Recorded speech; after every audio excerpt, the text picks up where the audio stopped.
Good morning, good afternoon, good evening, and good night. Thanks for joining me.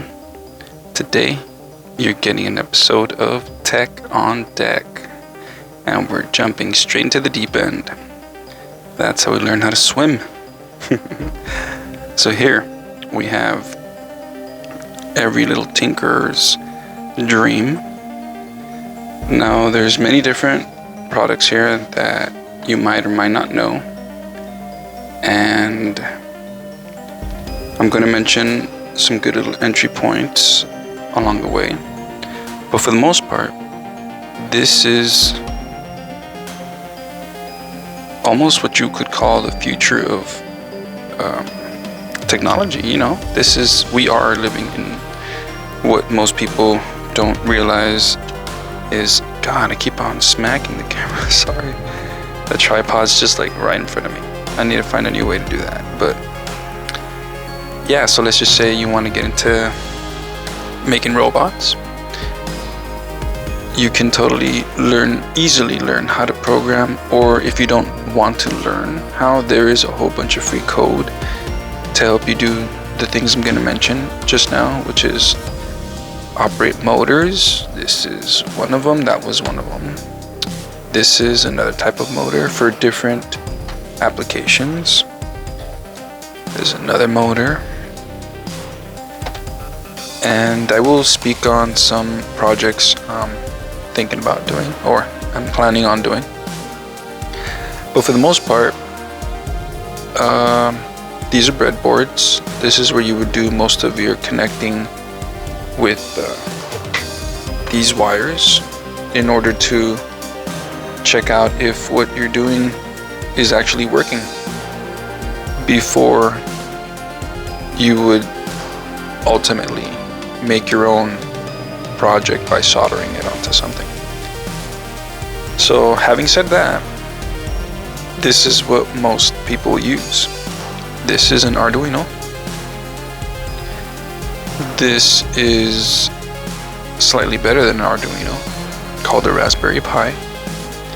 And this is something I just got the other day. I should have done an unboxing on that when I got it from Amazon, but I was too excited.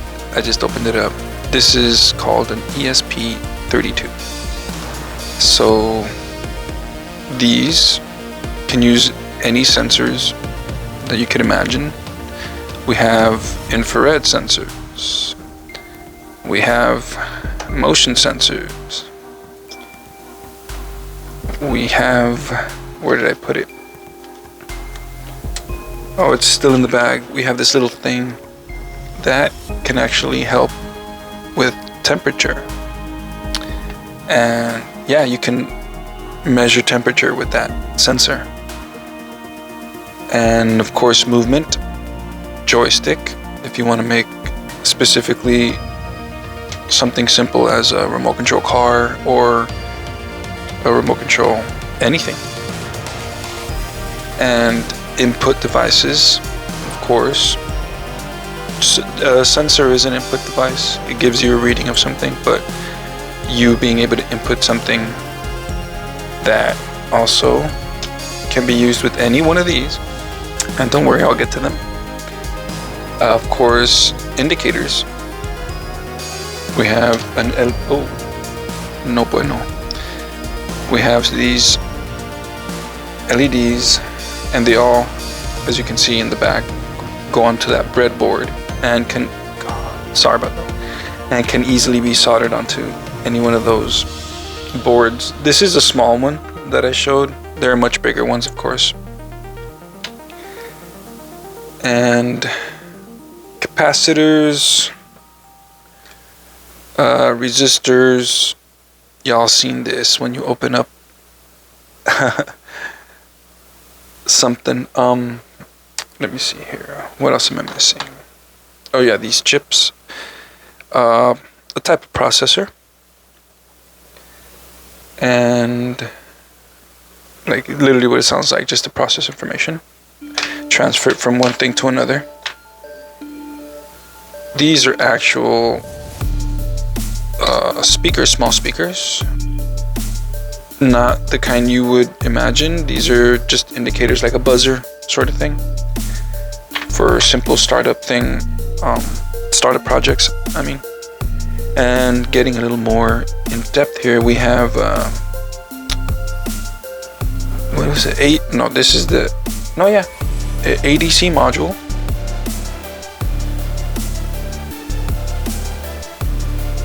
And as you can see, this has more computing power.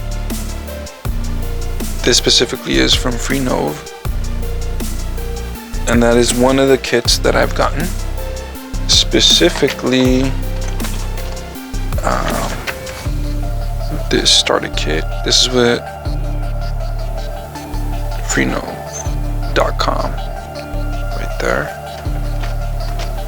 And if you want to take a look, yeah, you could totally go to that website and see for what was it? It's on the box. Hold on, let me get the box.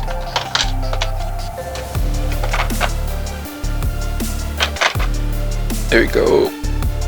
FNK0020 for the Raspberry Pi kit. Which brings me to this, because in order to get to these pins in here, it's a little cramped, so you would just connect this there, then the other end here, this into the breadboard, and all of a sudden, there you go. You have access to all the great pins that the Raspberry Pi provides. And like I said, essentially the breadboard is just for your starter projects to see if it works. We have an accelerometer module. You can look these up and see what they do. But this is also part of the first kit that I'm showing you. Some great stuff there. And to give power to everything, you would just slap this on, because it has these, right here, you know, at the end, to give the power to whatever it is you're going to do. So that's that. Oh, yes, I'm sorry. And microphones. This is a microphone. And speakers, but I don't have a speaker. Oh, displays.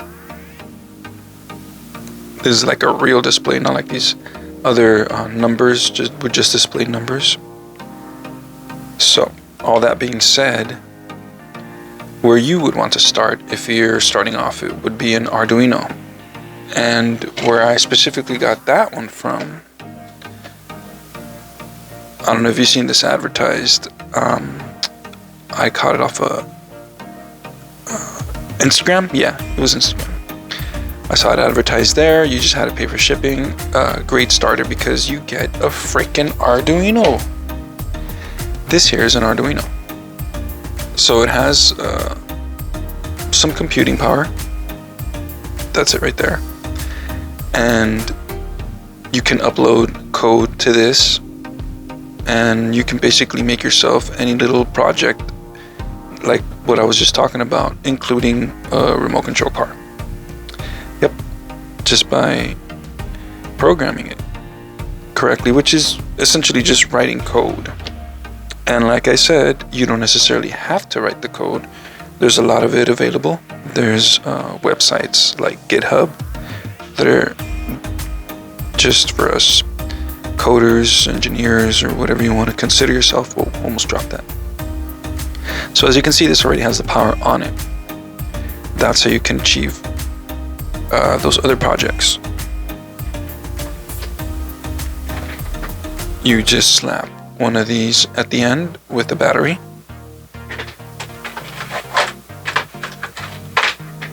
We also have other ways depending what voltage you need for what project. And that pretty much covers this. And that's what you can do with it.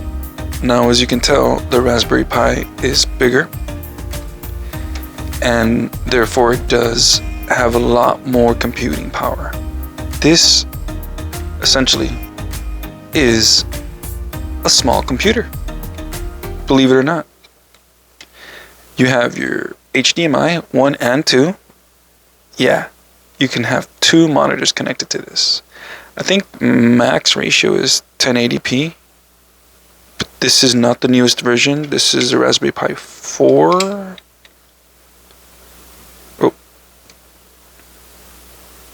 Let me see here. Yes, Raspberry Pi 4. You can see it right up here. Raspberry Pi 4 model B. Straight from Raspberry Pi. They do have I believe the website is called Kanakit. Kanakit. Oh my god. I'm so sorry. Y'all are getting jostled over here. Actually, let me look that up really quick. Yeah. Give me some right information.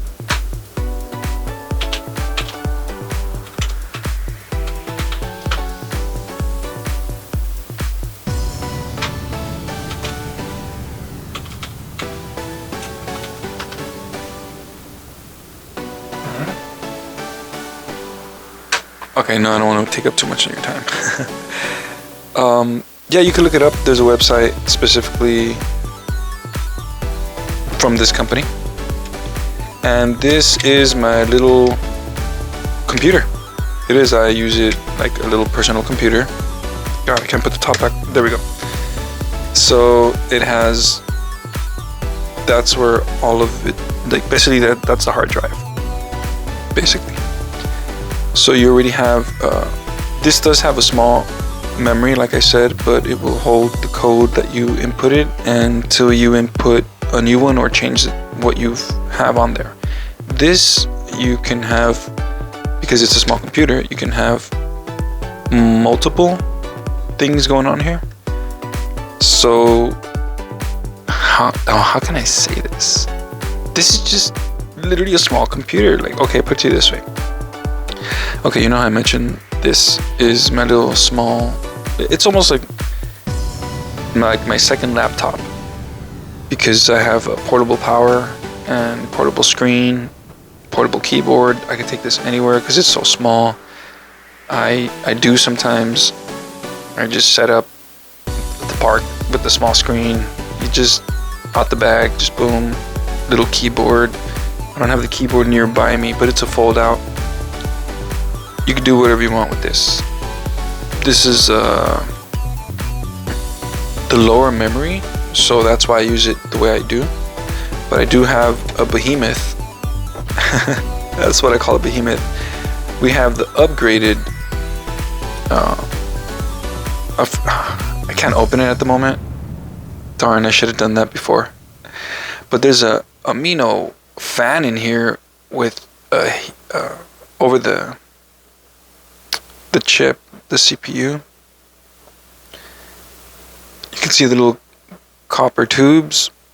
Yeah, it keeps it super cool because I overclocked this one. This is the most, it runs off of Linux also, so therefore it's so much more user friendly and less restrictive in what programs you can use. You can literally have a desktop that looks like a Windows and have all the programs like Word, but it's not Windows and it's not Word, yet it's exactly the same. And you don't have to pay a monthly subscription like you do for Windows. So this is why I have this one in this special case, extra coolage, because this one, whenever I do have it on, I do some type of work on it. That's how strong these are. I had a little mining thing going on with this one, with other little small, yeah. Now this I do have handy. Oh my god, sorry. I was mining with this for a bit, with this new pack from Gecko Science, and essentially what you just pick a coin, like a Bitcoin. You could pick Bitcoin if you want. And this has all the computing power to be mining a coin. You just have to add it to a... Oh, and you do have to add like some cooling to this if you're going to be running it for 24/7. But something like this has that much computing power. So much so that you can also run emulators on it. And there's another Raspberry Pi in here. And it is exactly what it looks like. I made myself an emulator. I have games in here from Nintendo, Super Nintendo. I have some from Dreamcast. Just endless games in here. And you can get all of this also off of Amazon. Like everything so far. I'm gonna have links in the description. So be able to, like this case and everything. Controllers, straight replicas of what you held as a kid if you're like me. And these are nothing. Put this aside. And we're done with this as well. So now, what makes this so special? Why did I leave it for the end? Well, this is the ESP. Oh, I'm sorry, I forgot. This, like I said, you could only upload your code. The Raspberry Pis are Bluetooth and Wi-Fi enabled. These things, you don't have to hook them up, but you could, but you don't have to. And that is one of the reasons why it makes it also better than the Arduino, because the remote control feature that you would use in any project with an Arduino would be IR receptive, so it would be sending infrared signals. Now with the Raspberry Pi, you can hook it up somehow Bluetooth. You have a Bluetooth controller, you want to do a project with a Bluetooth speaker, you can do that. So now this beauty, why I left it towards the end, God, with the knocking of the tripod, I apologize. This beauty is pretty much the Arduino and the Raspberry Pi together in a smaller package. So it's perfect for a number of different projects, whether it be something you're going to do, on a personal level, or something you want to start mass manufacturing, because these, I believe you can get 3 for 15 of them. And this, like I said, is an Arduino and sort of like a Raspberry Pi put together, because this, as it states right there, has a Wi-Fi capabilities, including Bluetooth. It is micro USB. So everything's been basically smashed, miniaturized, and made so much better, because it has all these pins as well. See, ESP32 Dev Kit, Development Kit. That's what that, of course, stands for. But yeah, so I am planning, and there is people out there who have done this, just not the way I'm planning on doing it. My final project, I mean, but essentially it has been done. What I'm planning is connecting an AI that I could speak to. That would be, my little friend here on the desk. But I'm gonna add sensors to him so he can do different things. I don't want to give away too much. I'm excited. Like I said, I just got this yesterday, but you're getting this video today. So I hope this has gotten you interested in coding or electronics if you weren't familiar with this. It's really easy to get into, and like I said, fairly cheap. Fairly cheap. For the Arduino, you can find different models, but for this specific one, I mean, for any one of these, you can find different models. There's copies of Raspberry Pis. Like, they're not saying they are Raspberry Pis, but they have the same, if not somewhat better computing power, but you are going to be paying more. This is the smallest form that I found such technology in for the cheapest price. So entry-level stuff, beautiful Arduino. Yes, definitely. If you want to learn coding, go strictly for the Arduino.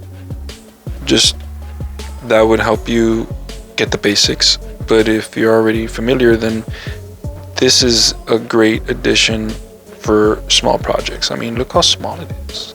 Look at that. It's smaller than the freaking screen I have here. And it's small, but it's big. Like it won't fit on one of these.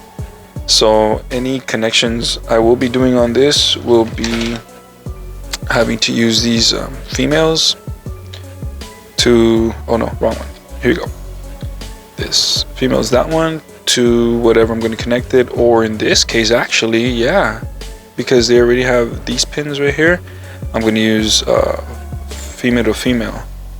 If you didn't know, that's what they call these connections.